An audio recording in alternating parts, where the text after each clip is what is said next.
Hey, Jenna came back looking for work. Thanks for getting her out of Cora's den. I was glad to help out. Yeah, everyone seems real happy to have her back. You don't sound that happy about it. I'm glad she's out of the den. I'd just forgotten what it was like to have her around. I haven't had a decent tip since she got back.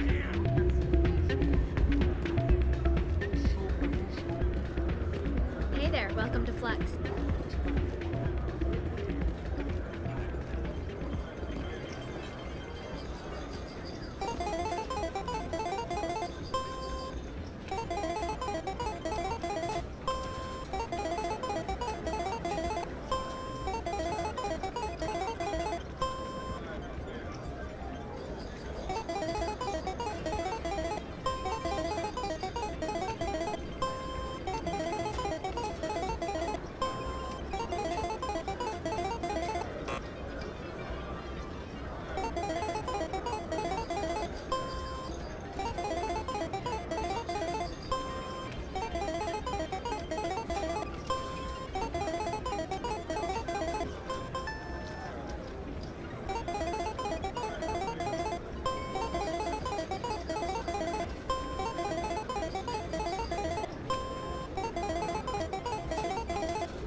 Don't often see someone getting as lucky as you.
Your luck seems unnatural, human.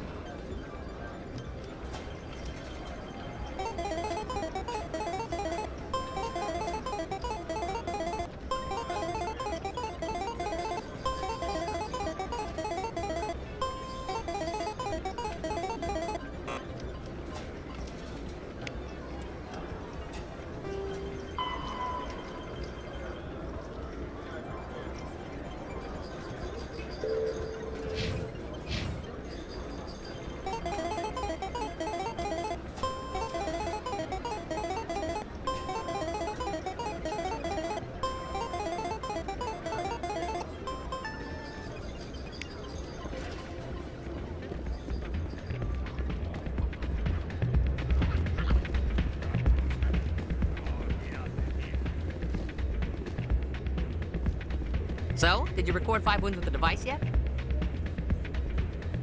Here you go. I hope it's what you're looking for. Excellent indeed. This will provide me with invaluable data.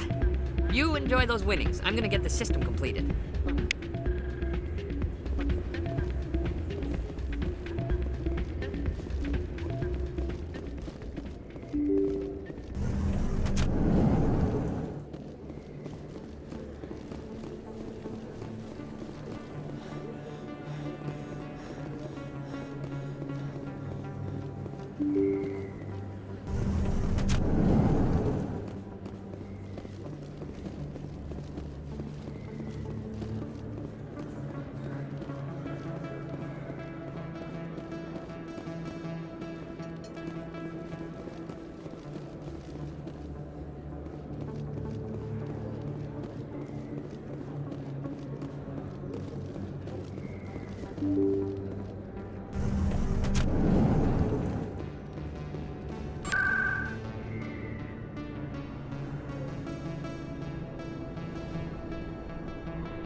Hello, Commander. Show me what you got. Sounds good. Just let me set you up. Oh, this must be a mistake. System's telling me to offer you our select stock. Spectre? Well, I heard about that, but I didn't realize it was you. Sorry, Commander. Just show me what you got. I'll open the rare stocks for you, Commander. Enjoy.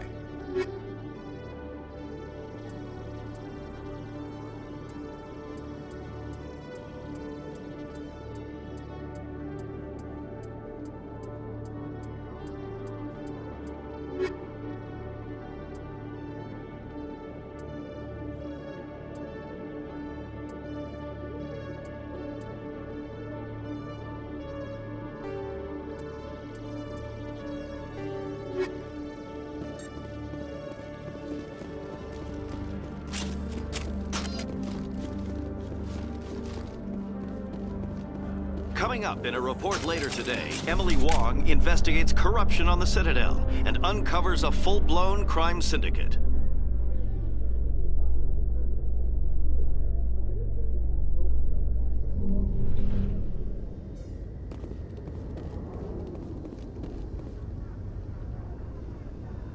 I've got big news for you, Shepard. Captain Anderson is stepping down as commanding officer of the Normandy. The ship is yours now. She's quick and quiet, and you know the crew. Perfect ship for a Spectre. Treat her well, Commander. This isn't right. The Normandy belongs to you. You needed your own ship. A Spectre can't answer to anyone but the Council. And it's time for me to step down. What kind of leads do we have? Saren's gone. Don't even try to find him. But we know what he's after. The Conduit. He's got his Geth scouring the Traverse looking for clues. We had reports of Geth in the Pharos system shortly before our colony there dropped out of contact, and there have been sightings around Noveria. Find out what Saren was after on Pharos and Noveria. Maybe you can figure out where the Conduit is before he does. The Reapers are the real threat. I'm with the Council on this one, Shepard. I'm not sure they even exist. But if they do exist, the Conduit's the key to bringing them back. Stop Saren from getting the Conduit, and we stop the Reapers from returning. I'll stop him. We have one more lead. Matriarch Benezia, the other voice in that recording. She has a daughter, a scientist who specializes in the Proteans. We don't know if she's involved, but it might be a good idea to try and find her. See what she knows. Her name's Liara, Dr. Liara Tassoni. We have reports she was exploring an archaeological dig on one of the uncharted worlds in the Artemis Tau cluster. Sounds like we should head for the Artemis Tau cluster. It's your decision, Commander. You're a Spectre now. You don't answer to us. But your actions still reflect on humanity as a whole. You make a mess and I get stuck cleaning it up. I'll take care of Saren. You take care of the political fallout. Not exactly the answer I was looking for, Shepard. Remember, you were a human long before you were a Spectre. I have a meeting to get to. Captain Anderson can answer any questions you might have. Yes, Commander? How are you holding up? Honestly, this isn't how I pictured my career coming to an end. Pushing papers really isn't my thing, but you're the one who can stop Saren. I believe in you, Shepard. If that means I have to step aside, so be it. Tell me what happened with you and Saren 20 years ago. It's close to 20 years ago now. Ambassador Goyle was our representative here on the Citadel. Like Udina, she wanted to get a human into the Spectres. She chose me. The Council sent Saren to keep an eye on me and evaluate my performance, just like they sent Nihilus to keep tabs on you. Why weren't you honest with me? It's not something I'm proud of. I had a chance to become the first human Spectre, and I failed. Saren made sure of that. I think I deserve the whole story. We had intel on a rogue scientist being funded by Batarian interests. He was trying to set up a facility to develop illegal AI technology out in the Verge. Alliance intel had done all the work, but the Council wanted a Spectre involved. We compromised. I was assigned to help Saren in his investigation. We tracked the scientist to a refining facility on Kamala. He was hidden away somewhere inside, protected by an army of Batarian mercenaries. The plan was simple. Sneak into the plant, capture the scientist, sneak back out. Quick, quiet, and a minimum of bloodshed. I'm guessing things didn't go as planned? Saren and I split up to cover more ground. Then about halfway through the mission, there was a massive explosion in the refinery core. Officially, it was ruled an accident, but I think Saren detonated it on purpose to draw off the enemy guards. He was smart. You needed a diversion.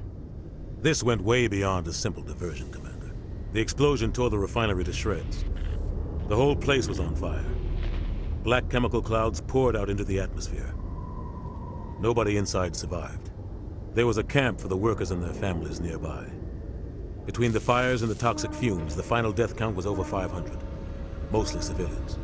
Saren didn't care. The target was eliminated, mission accomplished, and I ended up taking the blame. That ended all talk of me joining the Spectres. Saren caused the explosion. How'd he pin it on you? In his report, Saren accused me of blowing his cover. He said it was my fault the guards were ready for us. He claimed that's why it turned into a massacre. Saren's report was all the proof the Council needed to kill my chances of becoming a Spectre. Why'd you let him get away with it? Who do you think the Council was going to listen to? Me? Or their best agent? I had a bad feeling about him right from the start. I should have been more careful. Maybe I could have stopped things before they got out of hand. Don't blame yourself, Captain. I don't. I blame Saren. I think he wanted things to go bad. He was looking for an excuse to blow that refinery. Maybe he just likes the violence. Maybe he was just trying to make me look bad to keep humans out of the Spectres. If so, he pulled it off. The only thing I care about is stopping Saren. You're right, Commander. It's no good living in the past. Any extra intel you can give me on our colony at Pharos? The entire planet used to be one giant Prothean city. Mostly ruins now. But some of the infrastructure is still intact. The colony tried to build on what the Protheans left behind. We lost all contact with them when the Geth attacked. What do you know about the Artemis Tau cluster? Not much. I've never been there myself. A handful of systems with a few small, uncharted worlds, but no real colonies. Might not be easy finding Dr. Tassoni out there. My advice is to look for the world with the Prothean ruins. What can you tell me about Novaria? Novaria's trouble. Always has been. The whole planet's basically a center for corporations to conduct illegal research. Watch your back there, Shepard. Spectres are about the only form of Citadel authority Novaria respects. But they aren't popular. I should go. I'll be here if you need anything.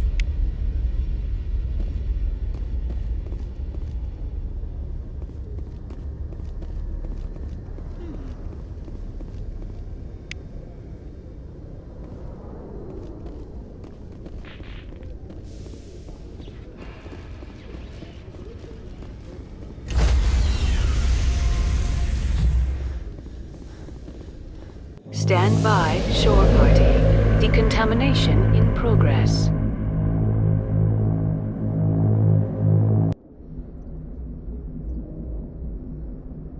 I heard what happened to Captain Anderson. Survives 100 battles and then gets taken down by backroom politics. Just watch your back, Commander. Things go bad on this mission, you're next on their chopping block. Captain Anderson should be the one in charge. It's like I'm stealing the ship from him. Yeah, the captain got screwed. But it's not like you could have stopped it. Nobody's blaming you.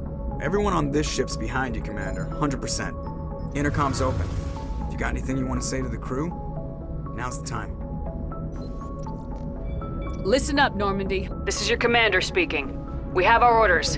Find Saren before he finds the conduit, and I refuse to let anything get in the way of that mission. The Council wants to ignore this. That's no surprise.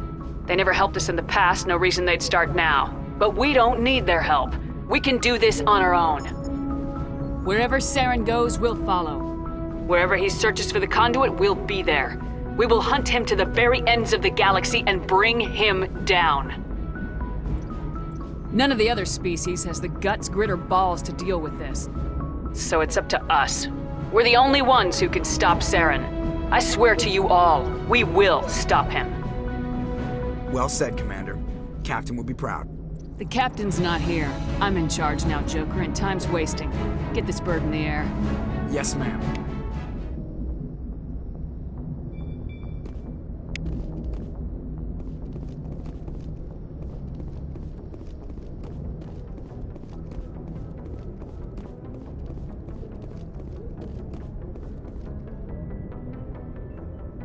If anyone has to take over for Captain Anderson, I'm glad it's you. I'm not sure about having non-humans on our ship, though. I'm in charge here, Presley.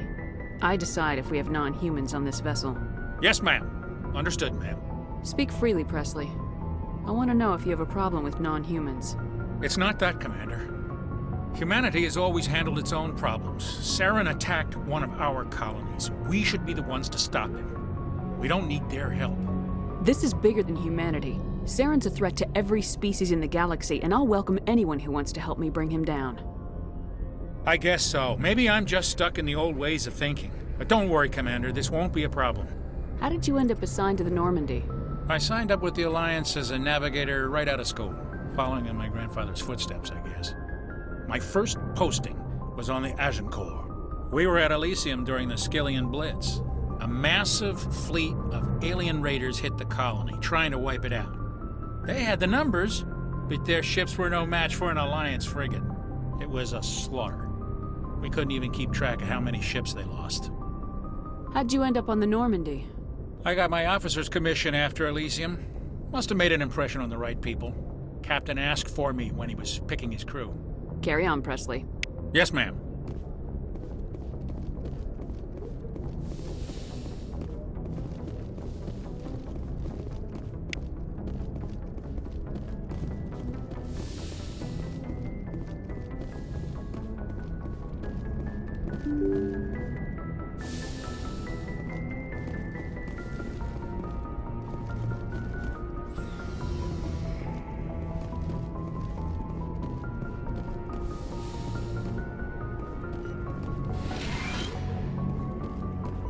Yes, Commander? Is there something you need? I should go. Goodbye, Commander.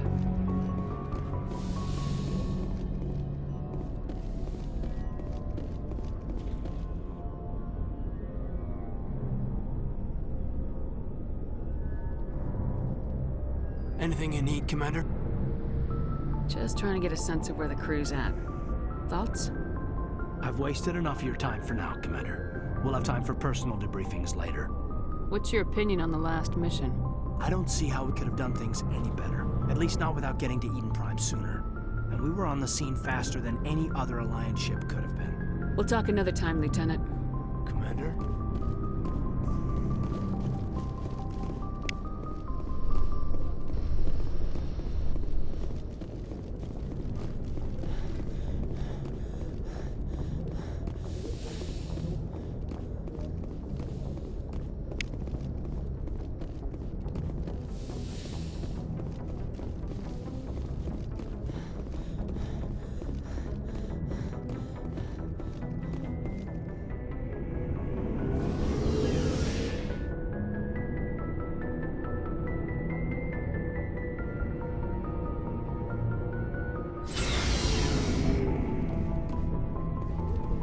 Hey, Commander.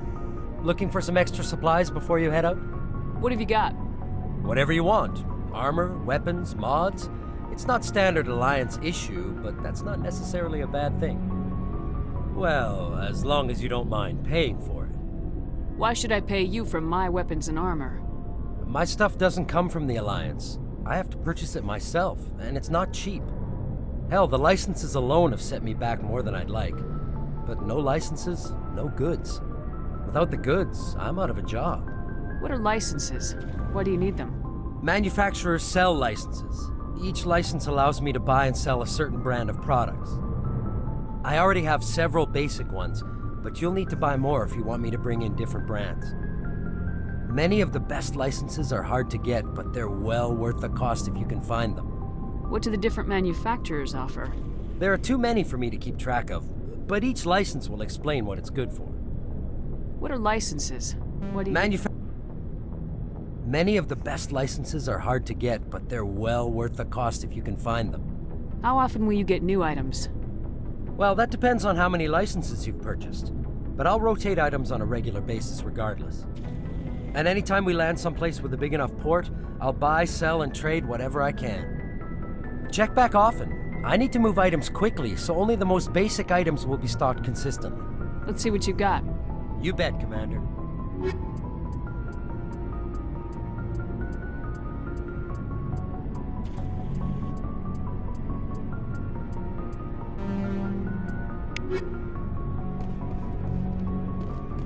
Thanks for bringing me on board, Commander. I knew working with the Spectre would be better than life at CSEC. Have you worked with the Spectre before? Well, no, but I know what they're like. Spectres make their own rules. You're free to handle things your way. At CSEC, you're buried by rules. The damn bureaucrats are always on your back.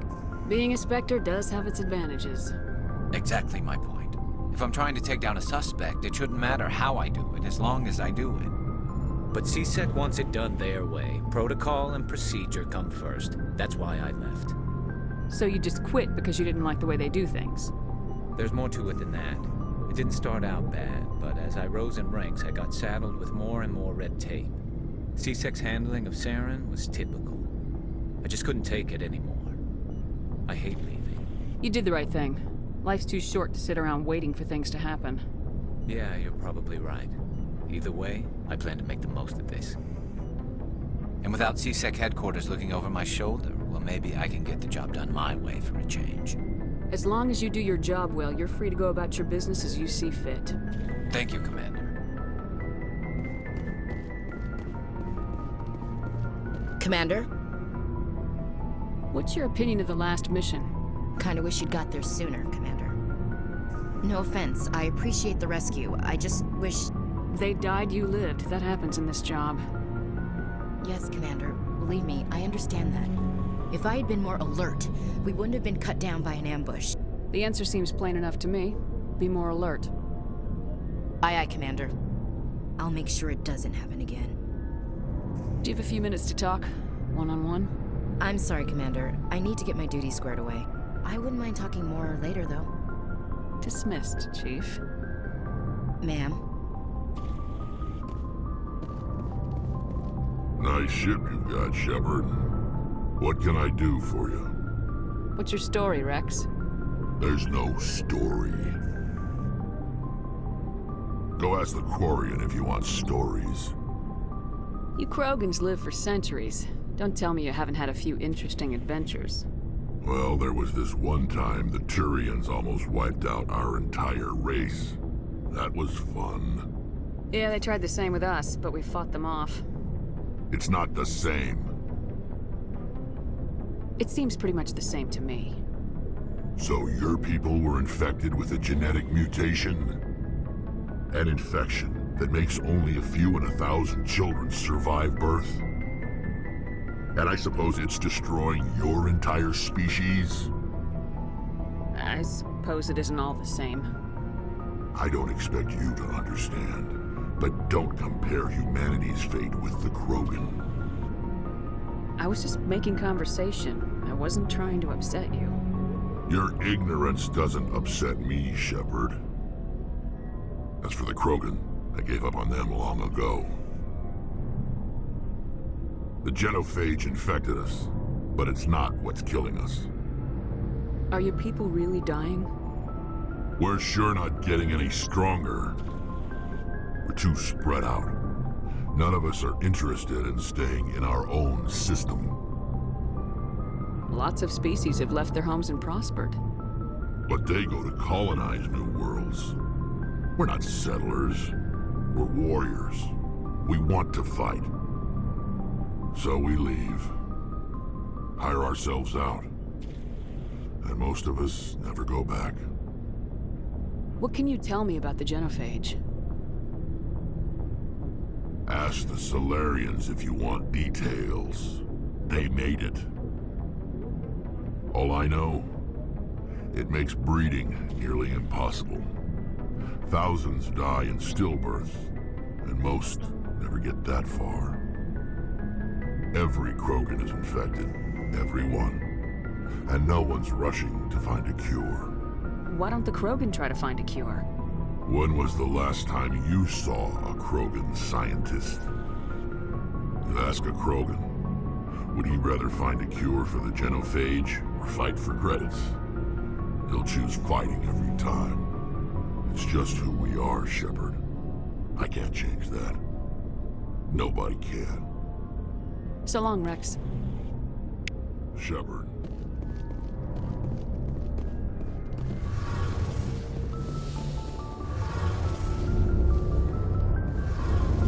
Hey, Commander, you know that Quarian tally? She's been spending all her time down here asking me about our engines. I'll tell her to leave you alone. What? No, she's amazing. I wish my guys were half as smart as she is. Give her a month on board and she'll know more about our engines than I do. She's got a real knack for technology, that one. I can see why you wanted her to come along. I figured she'd be a real asset to the team. You got an eye for talent, Commander, but I'm guessing that's not why you came down here. I want to know more about the Normandy. She's the best ship I've ever served on, probably the fastest vessel ever designed. And she's the only one using the new Tantalus drive core. What's so special about the Tantalus drive core? Proportionally, it's about twice the size of any other vessel. Not only are we faster, but we can run at FTL speeds longer before we have to discharge the core. Fill me in on the IES stealth system. How does it work exactly? You can't hide a ship out in space. They emit too much heat and radiation, too easy for sensors to pick them up, unless you find a way to capture those emissions. So our stealth systems trap the energy we give off in storage sinks built into the ship itself, no emissions to give away our location. Eventually the sinks have to be vented. More than a few hours silent running and they overheat, cook us inside our own hull. There's no way for anyone to detect us? A visual scan can still pick us up. Anyone looking out a window can see us plain as day. But you have to be pretty close to get an actual visual out in space. Most vessels rely on scanners. As long as the stealth systems are engaged, they can't see us. Not unless we accelerate to FTL speeds. Why doesn't it work with faster-than-light travel? Cranking up to FTL blue shifts our emissions, pushes them into frequencies too high to capture in the sinks. As soon as we make the jump, it's like setting off a flare. Sensors can pick up our location whenever we enter or exit FTL flight, but for short-range missions, our stealth systems are amazing, and we've got the only one. Where else have you served, Adams? If you name a class of Alliance ship, I've probably served on it. Everything from dreadnoughts and carriers right down to frigates like the Normandy. My last assignment was on the Tokyo, only a cruiser, but she was a good ship. Couldn't hold a candle to the Normandy, though. Carry on, Adams. Aye, aye, Commander.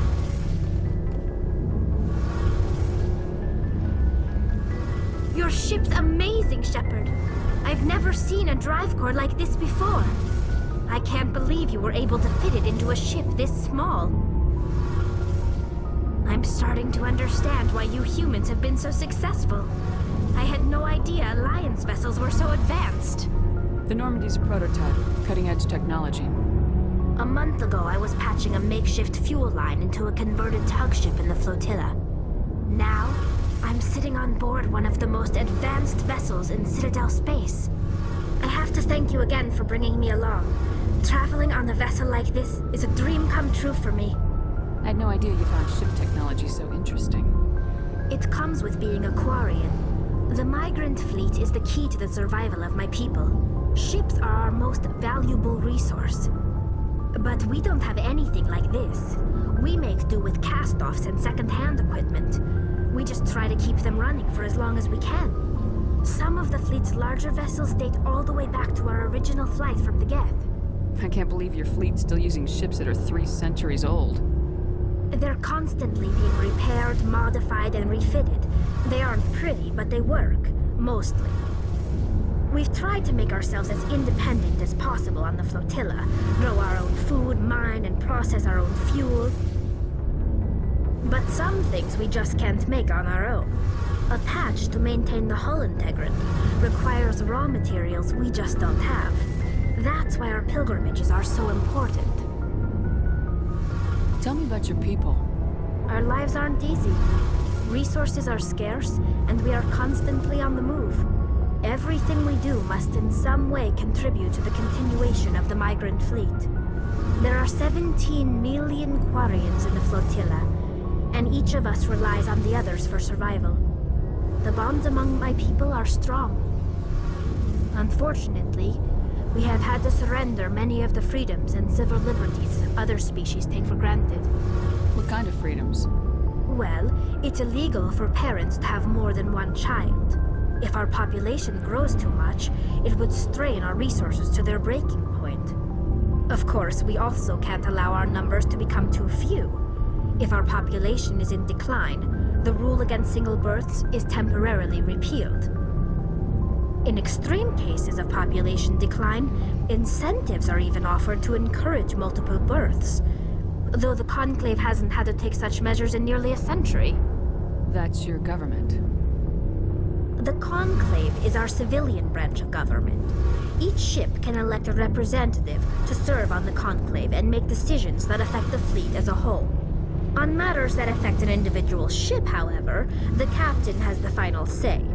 It's a tradition that dates back to the early days, when the fleet was governed by martial law. Fortunately, most captains nowadays are smart enough to have an elected council from their crew to give them advice and guidance. So the ultimate power rests with elected officials? In practice, the Conclave and the respective council for each ship tend to set the rules that govern our daily lives. But in theory, we are still under military jurisdiction. The 5 top-ranking military officials in the fleet serve on the Admiralty Board. These 5 have the power to overrule any decision by the Conclave in case of emergency. To do so requires unanimous agreement among the Admiralty, and they can only do this once. After that, the entire board must resign their posts. It's a safeguard that served us well. In nearly 3 centuries, the Admiralty Board has only overruled the Conclave 4 times. I want to know more about the Geth. I doubt I can tell you anything you don't already know. It's been almost 3 centuries since they drove my people into exile. All I know is the story of their origins. What they were when we created them, and how they turned on us.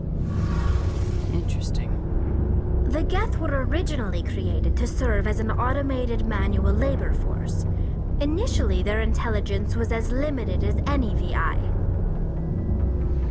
Over time, we made small modifications to their programming to allow them to perform more varied and complex tasks, bringing them closer and closer to true AI status. How come the Council didn't step in and stop you? This wasn't true AI research. We may have been skirting the bounds of the law, but we never did anything that was actually illegal. The changes were so insignificant, so gradual, that we were able to control them. Or so we thought. But one thing we underestimated was the power of the neural network. 1 million Geth thinking simultaneously created an inherently unstable matrix. So the Geth share brain power? Many of the Geth's logic systems were designed to work in concert with other nearby Geth. Basically, the more of them you have in the group, the smarter they are. So there's some sort of group consciousness? No, nothing like that. They cannot share sensory data or information. Their programming cannot handle that much simultaneous input. Each Geth maintains an individual awareness and identity. The neural network only operates on a process-based level. It's basically the synthetic equivalent of a subconscious. But when they're in close proximity, they can coordinate low-level functional processes, freeing up more capacity for original or independent thought. That doesn't make any sense. I'm probably oversimplifying. The Geth are incredibly advanced and complex creations. All you need to know is that they get smarter when they gather in large numbers. As we built more and more Geth, their effective intelligence became more sophisticated, more abstract. One day, a Geth began to ask its Quarian overseer questions about the nature of its existence. Am I alive? Why am I here? What is my purpose? As you can imagine, this caused a near panic among my people. I don't see what's so bad about those questions. The Geth were created to engage in mundane, repetitive, or dangerous manual labor.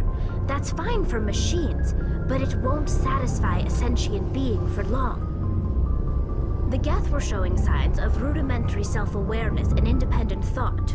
If the Geth were intelligent, then we were essentially using them as slaves. It was inevitable the newly sentient Geth would rebel against their situation. We knew they would rise up against us, so we acted first. A general order went out across all Quarian-controlled systems to permanently deactivate all Geth. The Geth responded to this order violently. You didn't really think they'd just let you destroy them without a fight, did you? The hope was that most of the Geth would still be little more than machines, incapable of organized resistance. But they had progressed much further than anyone anticipated. The war was long and bloody. Millions upon millions of Quarians died at their hands. In the end, we were forced to flee our own homeworld. We feared the Geth would pursue us, but they never came beyond the Veil. Now we drift through space, exile searching for a way to reclaim what was once ours. You got what you deserved. We made a mistake when we created the Geth in the first place, but we did not make a mistake when we went to war against them. If we had not acted, they would have wiped us out. They're a synthetic life form. They have no use for organics. None. Why do you think they cut themselves off from the rest of the galaxy? Why do you think they've killed every organic being who's ever tried to contact them? They didn't kill Saren. What does that tell you? The Geth are not innocent victims in all this. They're the enemy. They want to destroy us. Not just the Quarians. All organic life. That's why they've joined up with Saren. And that's why we have to stop him. I want to know more about the pilgrimage. When my people reach maturity, we leave our birth ships and seek acceptance with a new crew. It's necessary to maintain genetic diversity among the fleet. But no ship wants to accept someone who will be a burden on them. So, to prove our worth, we embark on a pilgrimage. We set out alone, leaving the flotilla and our families behind us. We only return once we have found something of value we can bring back to the fleet. This is presented as a gift to the captain of the respective ship we wish to join. If the gift is accepted, we are welcomed into the crew. I can't believe they just send you off alone. It's not like they just cast us out. Before we leave, we are given lessons in how to survive outside the flotilla, and given gifts to help us on our journey. We also receive implants to fight off sickness and disease. Generations of living in an isolated and highly controlled environment have left our immune systems weaker than most. By the time we leave the fleet, we are well equipped for the pilgrimage. This is a rite of passage for all Quarians. If it were dangerous, our numbers would suffer. Virtually every pilgrimage ends with a triumphant return and the ritual presentation of the gift to one of the fleet's captains. Can a captain choose to reject the gift? That doesn't happen often. Most captains are eager to increase the size of their crew. It increases their own standing in our society. Even when a gift is not particularly valuable, the captain usually accepts it out of a sense of tradition. However, there is a stigma to presenting a substandard gift. It's not the best way to make a good impression on a new community. Most pilgrims don't return until they find something worthwhile. I want to talk about something else. Like what? I should go. See you later.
Commander, I'm picking up a signal from the planet's surface. It looks like an automated distress beacon.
soldiers. Looks like they were lured here by the distress beacon. Looks like these men were under Admiral Kahoku's command. He'd want to know what happened.